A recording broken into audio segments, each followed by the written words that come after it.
Hello, everyone. It is time for another episode of the Wellspring Digital Chat Series.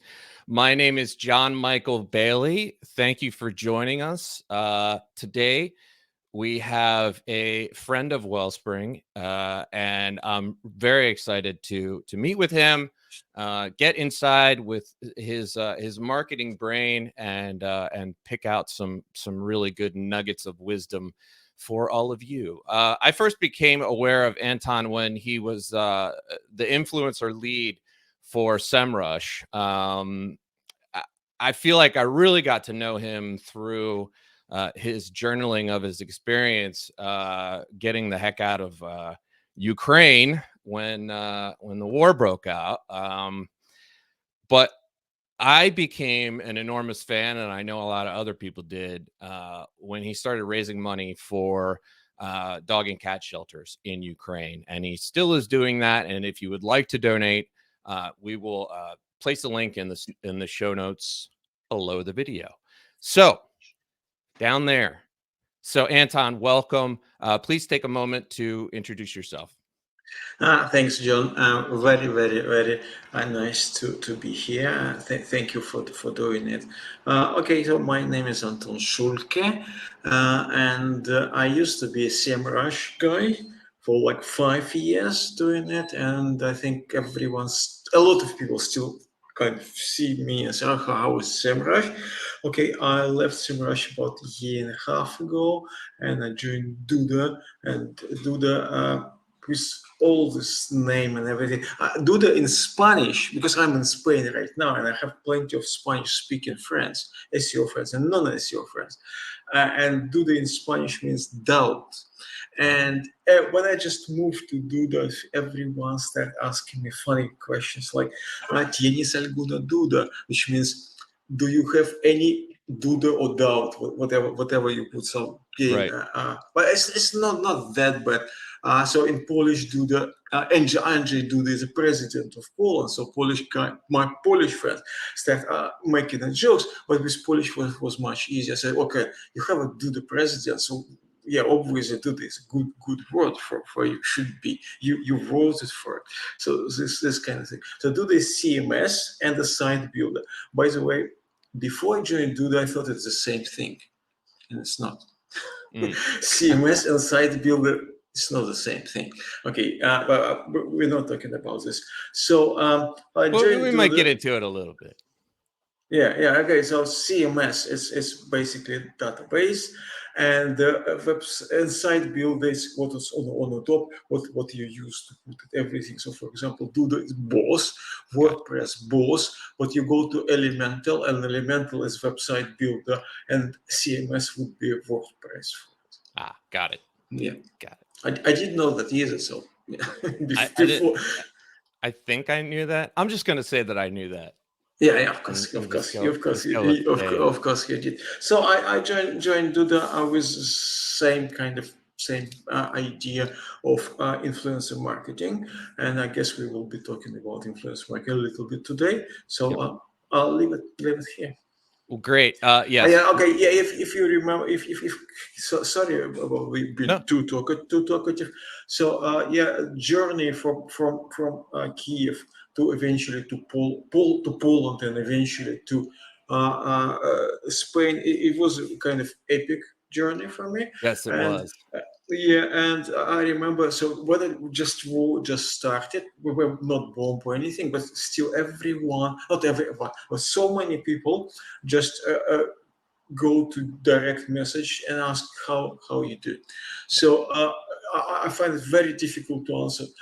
I think it was all together, judging on Facebook likes, about 250 people asking me. So I decided, yeah, I probably start doing just post, and I started doing post which was coffee shot. And every day I was drinking coffee. Just first couple of them, I just put picture that I'm still alive and kicking. But after that, I start thinking, oh, maybe I have to put some kind of extra thing. So I put my cat, and I put something else, and after that we start moving around Ukraine. So I put different things, and when we got to Poland, I have a Polish flag. this kind of things. Yeah. It took actually months and a half to get out. Yeah, it was definitely very interesting to watch your journey, and I must say that every single cup of coffee looked completely and absolutely delicious, and it made me want to, go get a coffee. So, uh, but today we're gonna talk live streams. We're gonna talk about CMSs and influencer marketing. So, you ready to jump in? You ready to do this? Sure. Let's do it. All right. So you've been doing live stream events since 2015, which is quite a long time. Um, can you tell us why you like this format and how it could be advantageous for other marketers to try? Yeah, okay. Originally, I was doing for small Ukrainian company, and why? Okay, because it was easy and cheap. Now it's even much more easier today with we use a StreamYard and we use some kind of introduction video and on all those kind of things. At that time, we were doing it on Hangouts on air as a streamer and streaming to YouTube. Okay, so was very easy and cheap. Okay, Hangouts was free actually. Right. So it's originally started because it's easy and cheap to do that. But after certain time, you I started thinking why am I doing that? Because originally I didn't know anything. I just was doing. Okay, let's do it and just hey, go and let's do it. So Hey, jump in. Yeah. yeah, and after a certain point, I said why I'm doing it, and obviously after this time and probably it's like 700 of them done, I have some kind of conception why I'm doing it, why I'm doing this way, why I'm doing this way, what all this kind of question. So talking about other marketing, what's good, what's the value? It's I think it all depends why you're doing it. I know it sounds ridiculous, and it sounds like this philosophical question people sometimes asking without need to answer. But this is not philosophical. I think this is very practical question because many people doing live streams for very different purposes. So may I ask you why you're doing okay? You're not doing live streams. You're recording. So Yeah. it's a difference, but it's still kind of the same thing. So why you do it? And at the end, for myself. And for company which I work for, we are doing it as influencer marketing exercise. It sounds absolutely strange because most of the people doing it for lead generation or for selling things, all those kind of things, and we're doing it as a we do it for lead generation as well, but it's not the first, not the second, maybe not even the third line. So it will be the main one we're doing it for, as influencer marketing exercise. And because what's the value of it?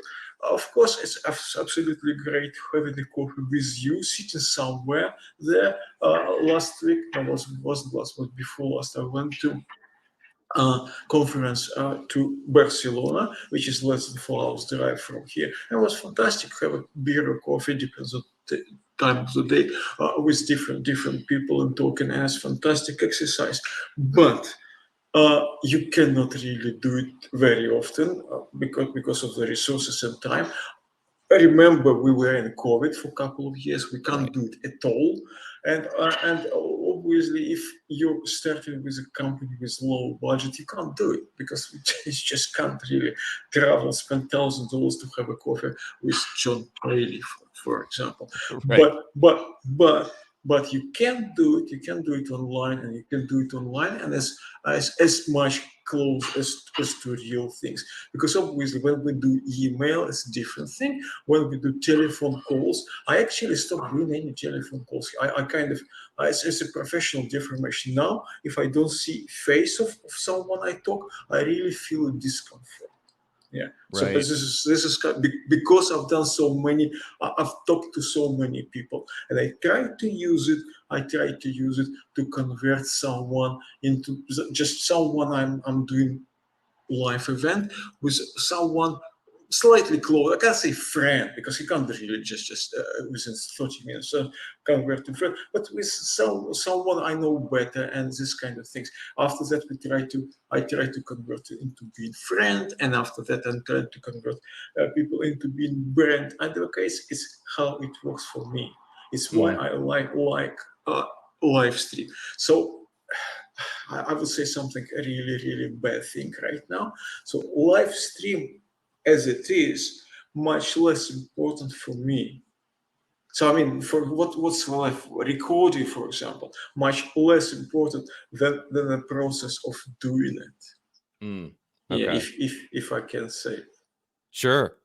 Yeah, and you mentioned doing these events with influencers, and you've organized all sorts of events with leading influencers and SEO and other marketing influencers. Do you have any advice for marketers looking to put on an event with an influencer? I mean, I know you mentioned you have to answer the question why, but what else? What other things should they be thinking about when Yeah, putting those okay. types of event on? I probably have too many advice. We won't get fit. So We'll I'll take just whatever do you want to share. I'll just do one. I'll just do one. And I always wanted to write it on my wall, but now I'm pretty sure we are in Spain. We're renting a flat, and landlord won't be very happy if I do that. But what the advice is, only do things with people who wants to do things with you, who value the event. What I'm trying to say, for example, I've done it many times, and I always learn it again and again and again. You get influencer really very high over there. You can even see it from StreamYard. Some great guy or woman, and you understand he or she doesn't really want to do it, but for some reason he said, "Yes, I'll do it for you."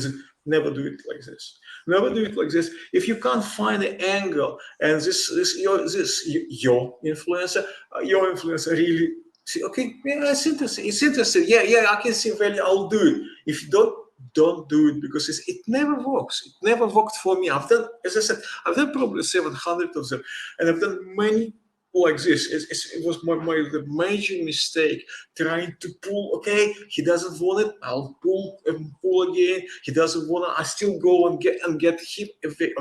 Eventually, never works. Yeah. Try to work with people who really see the value, and if those people not there, slightly there, slightly doesn't matter. Try to work with enthusiastic people, or first try to find an angle so your influencer would see why he should do it, not just because you were very persistent. This is my advice.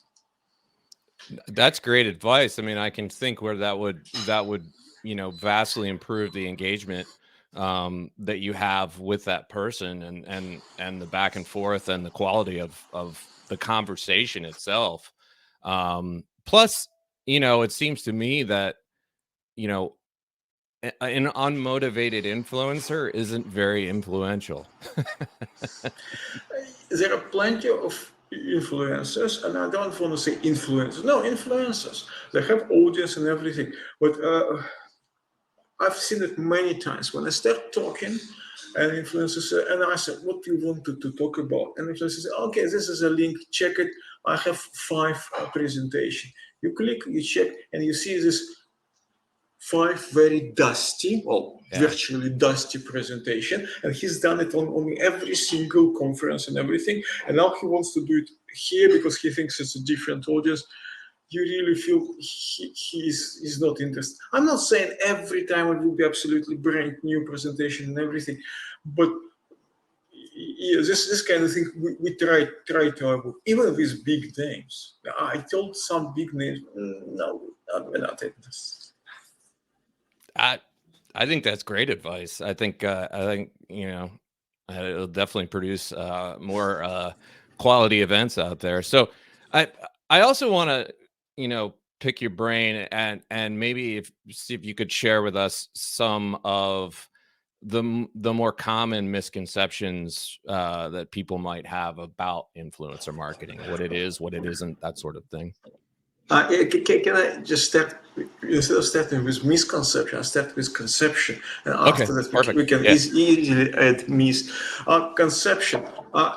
Very recently, I was bombarded with software people who produce kind of influencer marketing platforms, and that's kind of it's a new trend because before that there were no so many of the, or no, not at all. So when you look at it, what they really do, and you realize there are really, I think it was always like that. Now it's much more clear.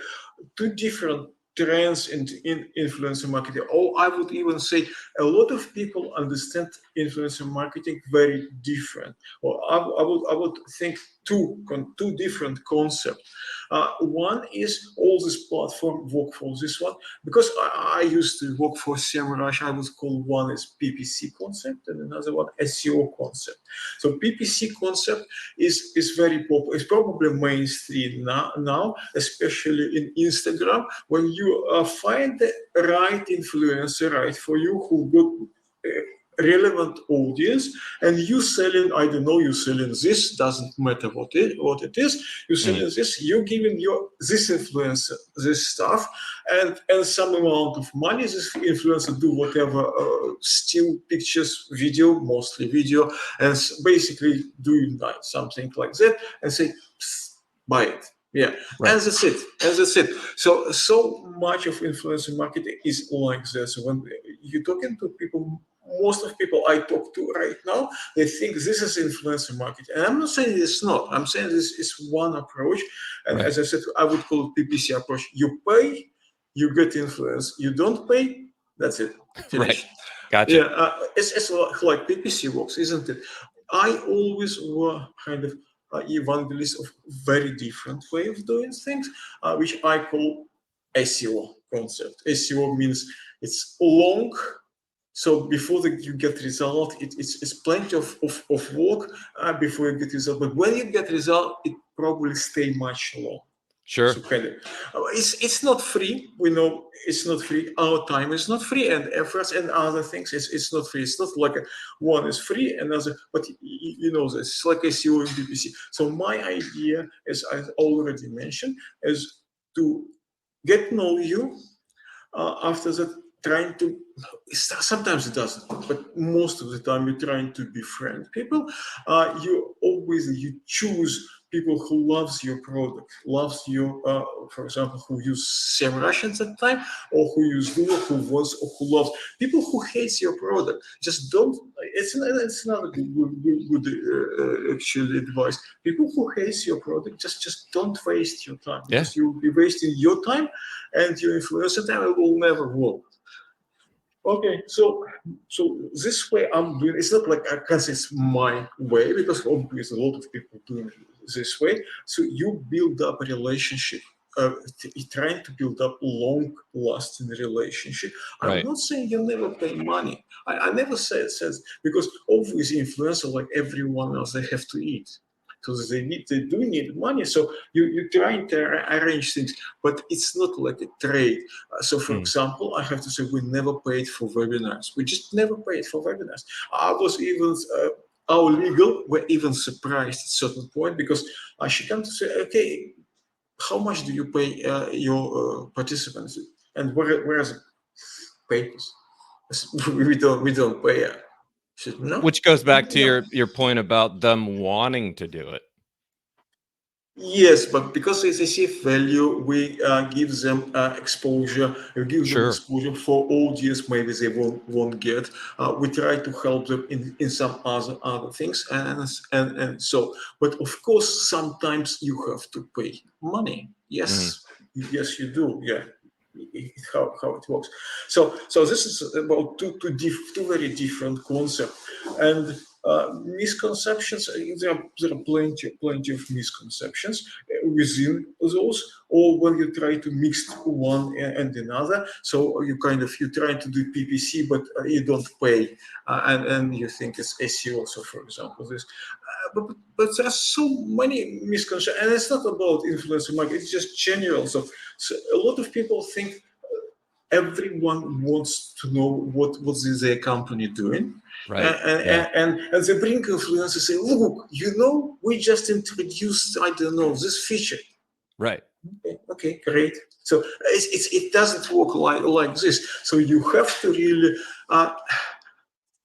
get influencer interested in doing this before anything else. So this is what's important. So what you've done for influencer, what is important, and what he can get to. This is secondary issue, but secondary for make sure it works. Obviously, for you is the main thing, but you shouldn't start with it. So I don't know how much of misconception is it. Mostly about concept. Yeah, no, that makes perfect sense to me. I mean, it seems that a lot of people go into influencer marketing with the wrong sort of motivation or idea of what its value is, and I think one of the more common misconceptions is that influencers, unless you pay them a bunch of money, they won't do anything. And sometimes I think you can get, there's that cat. And sometimes I think you can get more out of them if they're really motivated. So, but staying with influencer marketing, are there, because you don't see a lot of smaller businesses engaging in this, or even medium-sized businesses engaging this, especially in the B2B world, what are some benefits that they might be missing in terms of influencer marketing if they are not engaging in an influencer marketing campaign? For me, it's very, very difficult to answer this question because I can't understand why someone cannot see of benefits of using influencer. Of course, if you're a very small business or local business, you probably don't need Lady Gaga. And it would be too expensive for you. You will never cover the cost. But influencers everywhere. You influencer. I hope I'm influencer as well. Even my cat is influencer. Yep. Come on. Yeah. So there are small influencers, there are local influencers, and sometimes maybe they're even much better if you're local business. So you can contact your local influencer, you can do things, not necessarily online, it could be offline things with local leaders, local church. I don't know, whatever you do, whatever you're Sure. selling. And it still work for you. Okay, maybe your online company, you're very small company, you just started, like I did at my time, and it's very difficult to find huge influence, but it is possible to find someone. So, there are so many people, so many influencers. So I don't really understand how. It's like some people say, "Oh, I don't need a website. I have a Facebook." It's completely different, but still, just you don't No, really I know get it. Yeah. what to say. They say Yep. use influencer is one of the channel. Maybe for you it won't be the biggest one. Maybe it will. You don't know, but why should you not use it? I think it's fantastic channel, and it's if you do it this what I said SEO way, it's a long lasting effect. Well, I mean, this might come to as a surprise to some of the people who watch these videos, but that's kind of what we're doing right now. I have someone who wants to be here, who wants to talk about what they know, and there's definitely a long tail value to the content that we're producing and what we're putting up there. So I agree with you. Yes, I don't understand how people can't see the benefits, but some people just maybe have blinders on, or but they just can't. especially you start. I don't know. You bring on your podcast someone who's not very well known, which Mhm. we've done many times at SEMrush, for example. but you never know. Maybe this person will go and grow up through the ranks in a couple of years, and it will be your influencer. You Yeah. started it, so why not? You never know. It's like for example, taking part in a podcast. So many podcasts now run, and so many people say, "No, I don't want to go because this guy is not famous," but he might be famous tomorrow. Yeah. And I think it all comes down to the quality of the content too. I mean, if that person is a source of great content in your industry, but maybe they're not famous, who cares? Get that content, get inside their brain, and But very often you don't even know. You just met a yeah. guy. He said, "I want to talk about this." Said, "Let's try." Yeah. Hey, yeah, yeah. So I'm bringing you on here. I wanted to talk about influencer marketing, but I definitely want to give you a chance to talk a little bit about Duda, and I wanna ask you basically, because you're now working at Duda, what do you see as the future of website builders and CMSs in general? I mean, WordPress has been top of the heap for quite a while. Is this going to change? Are we going to see a changing of the guard? And yeah, well, let's just stick with that. Okay, I don't see immediate change of the guard. So, for example, WordPress today, I don't know what 40% of the market or something like that. Something like Maybe that. Yeah. maybe slightly more. Let's say tomorrow it will be 5% and Duda will be 40. It's not gonna happen. In a way, it's kind of similar to Google and the rest of them. It's very difficult to move someone. Uh, to push someone away who is already has such an advantage. But WordPress being built for bloggers originally, and actually is fantastic CMS and a site builder. Even there are better kind of easier site builder on a base on WordPress for bloggers. So it's fantastic. So for example, if you need one site and you know WordPress very well, don't go anywhere else. Mm, Just use it. They quite different. If you're an agency, for example, and you have I don't know 5 new clients a month, and you already have 200 clients, because usually agencies not like they done web design, give it away and forget about it. No, usually they done web design and they keep it running for client on a retainer. They also usually do SEO, they also do usually PPC, they also do usually content marketing, but it's beside the point. From web design point of view, usually this agency which produce it for you, they just keep it running, because when you want to change and mm, everything, and you're not designer and you don't want to be a designer, because you, for example, you plumber in Texas, you don't want to be designer and say, yeah. okay, I got new hours, or I got another point, or I got, I don't know, something new, whatever, change it for me.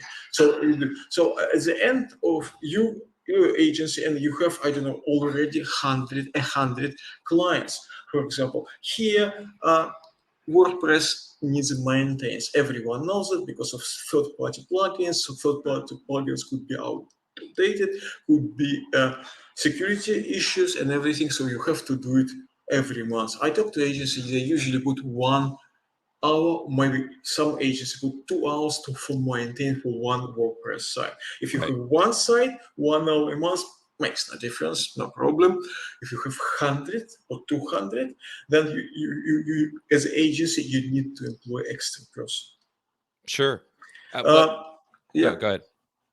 some of WordPress is kind of cult thing. It's like Apple. I'm a Windows man, but Apple is a cult things, and many of WordPress developers and designers, they said, yes, but I can do it quick. I can do sites very quick and everything. But it took them 10 years to Mm, be on where they are, and if you are not, so you have to employ him, and employ him is expensive. right. So Duda is much faster, much cheaper, cheaper at the end, cheaper in a good sense. So you spend less money and you produce site more or less 7 to 10 times faster, and you don't have to maintain, because Duda keeps keeps doing it itself. So everything.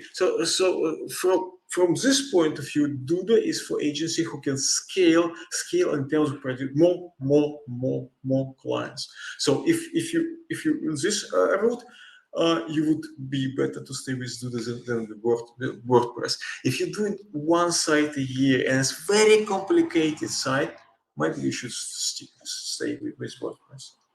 Sure. What about a website or a company who has, multiple divisions or multiple entities? Do you think it makes sense for them to look at some other solution other than WordPress if they have, a lot of sort of microsites or other sites going on? Microsites or even complicated. With Duda, you can do complicated sites as well, of Right. course. But but very often it's stuck with a web designer who knows, for example, Right. WordPress, because WordPress Duda was here for 12 years already, so it's not that new company. So what sometimes designer knows WordPress very well, designer gets paid per hour or just get on a salary, and for designers there is absolutely no, well, no, most of the time there is no motivation to do things faster. Why? Yeah. Why? Why? Yep. So if it's delegated on a level of designers, they probably will never move to another, not necessarily WordPress, but to any another platform. So, for example, they're doing everything like Squarespace or Wix. They probably wouldn't. Why they should?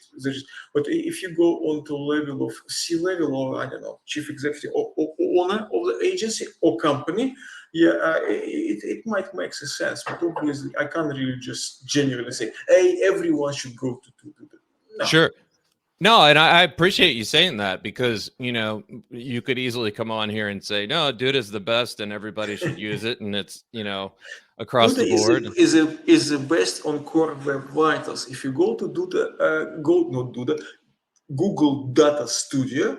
They do technological report every month, and they check like 1,000 most traffic sites with most traffic for almost every CMS, and they see how many of them passing Core Web Vitals. So Duda is the number one with big Wow. advantage because Duda did put so much effort in it and got it. To say probably in some time, most of the CMS who really put in effort, like Wix is doing very well, but still like 20 points behind Duda. That's Maybe so. impressive. Yes, but in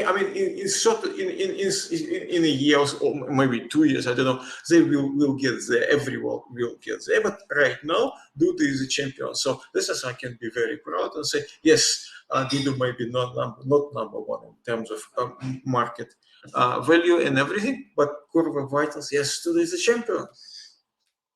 Yeah. I mean, I don't think a lot of people really understand, especially if you're using some sort of, theme you're purchasing of WordPress and it's using a builder, you know, a lot of those plugins, they all have to load, even if you're not using them, sometimes they all have to load. And so, you know, I don't think people really realize how slow a WordPress site can become. It's Yeah, not hard to eh, do. exactly. As I said, very seasoned web developer on WordPress, they know how to deal with it, and they Right. site very fast. I can't say, but if you look on the same Google Data Studio report, WordPress is very low. Yeah. Why? Because there's so many people doing it, and most of those people they don't know what they're doing in terms of speed and everything, in terms of plugins, and that's why it's so you can't really just say, WordPress is shit for core web vitals. No, but so many people they use it, they don't know what they're doing, and they get result because they don't know what to do. With Duda, for example, out of box, so you don't know anything, but still the site will be very fast. Well, that's great. I mean, and you cannot underestimate the importance of speed for a website. It's critical for user experience and it's critical for SEO. there wouldn't be a Core Web Vitals if if Google didn't care about speed. Yeah, Core Web is you obviously it's slightly more than speed, but yeah, general for just general use speed is extremely Speed important. and usability. Yeah, Yeah. exactly. So, well, Anton, I really appreciate your time today on this. I also want to encourage people to go and donate for your Yeah, dog and can cat I say shelter. just Yeah, a please. minute? Yeah, I start giving small amount of money to these people who this is not this we call it I call it shelter, but this is not a real like state hold or a real shelter. It's usually some enthusiastic people who cannot pass when the cat is stray. Somebody threw cat or dog on the street, so they pick them up, they bring them to vet, they feed them and everything. And those people, I know some people, and some people have like 150 animals. Wow. 150 animals.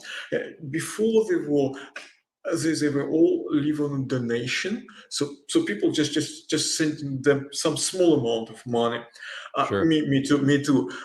Right now, because of the war, it's people have no money in Ukraine. Yeah. It's so difficult to survive. So obviously, donation is basically dried down in Ukraine itself. But amount of thrown animals is just triple or quadruple because so many people just cannot. Well, I don't want to judge anyone, but Sure. some people left the country and left the animal behind. Yeah. We didn't. We took our cat with us. And it was not easy task. Sure. But some people did it. Some people died. And the war, it is a war, and so amount of stray cats and dogs. They're not really stray because stray cat could survive, and cat who was a pet for I don't know for 4 years, and after that end up in the street. This cat will not survive, Yeah. They especially don't not have in the the skills to. Yeah. yeah, exactly, not in the winter time. So those people I know, they just collect this, they save these animals. What they say, what they don't get any grant from state or anything.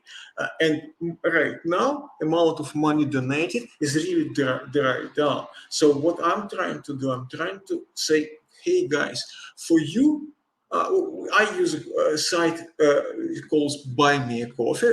Yeah. It's not about coffee, but it's just way of donating. Coffee is $5. I'll get less than $5 because site takes a commission. Everyone has to live. So and some people donate a lot of money. Some people donate. When I said a lot, I said like 20 coffee, which is $100. $100 is a lot of money for Ukraine. It's a Sure. huge amount of money. But I never say first. I never say you have to donate. But $5 in our life here in the West. I live in Spain today. In our life in Western Europe, in United States, in Canada, in Australia. $5 means absolutely nothing. I'm not saying you have to do it $5 a day or something like that, but once $5 for this little cat who's end up in the street, it means life or death. Literally. Yeah. We're sold. We all here at Wellspring support you 1000%.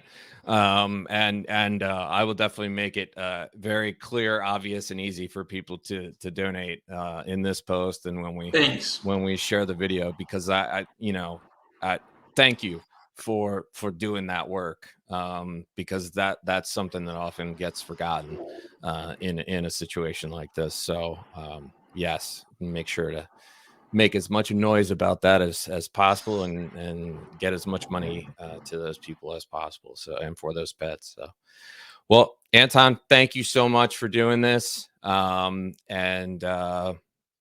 yeah, let's get some money for some pets, people. Thanks for having me. Thank you. Cheers.